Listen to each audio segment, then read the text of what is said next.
Well, hello again everybody and welcome back to my second author spotlight review, and this week we shall be talking about Erika Johansen, who is the author of the Queen of the Tearling series and the sequel novel Invasion of the Tearling. So, what was my overall gist of reading this book? Well, it's a fantasy adventure novel following the life of Kelsey Glynn, who learns of her heritage and her right to be the queen of the land of the Tearling. So she gathers a band of followers to her aid, and together they go off and explore the land and eventually reach the castle, or the keep, where she sets about ruling, the kingdom and maintaining orders and dealing with international agents. And the character of Kelsey is very, very likeable, and she has a strong moral standpoint. Yet, that morality and that social conscience she has comes in conflict with being a ruler, with being the leader of a nation. She is faced with the compromises, with the bargaining. You don't always get what you want in a trade agreement, even if you have the more high ground. You still have to sometimes back down from the high ground, or do you?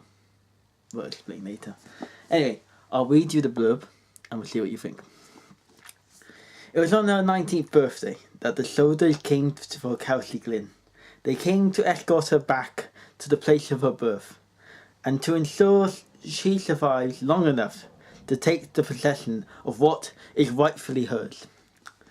But like many 19-year-olds, Kelsey is unruly, has high principles, and believes she knows better than her elders. Unlike Kelsey will, however, become the most fearsome ruler the kingdom has ever known, or be dead within a week. So as you can tell from the blurb, the stakes are high. The stakes are high in this novel. She is faced with the prospect of being a ruler, yet being a ruler who has not had the training or the professional skill. Now, that can be two options. On the one side, that can be a bad thing. She could be woefully under-equipped for the job.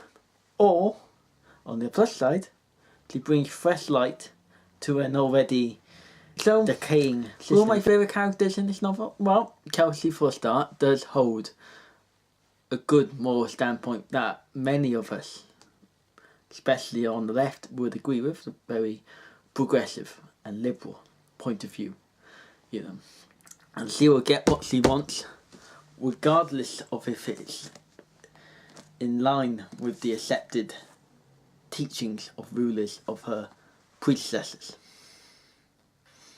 However, I will say this for Kelsey: she can be stubborn at times. She can be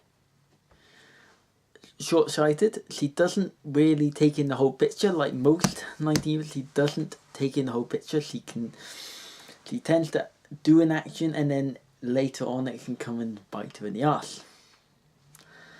Anyway, that's it for this week. I hope you enjoyed. The book's a thrilling read. It's an absolute page turner, and it even goes with a map like the last one. So yeah, that's Erika Johansen. Thanks for watching.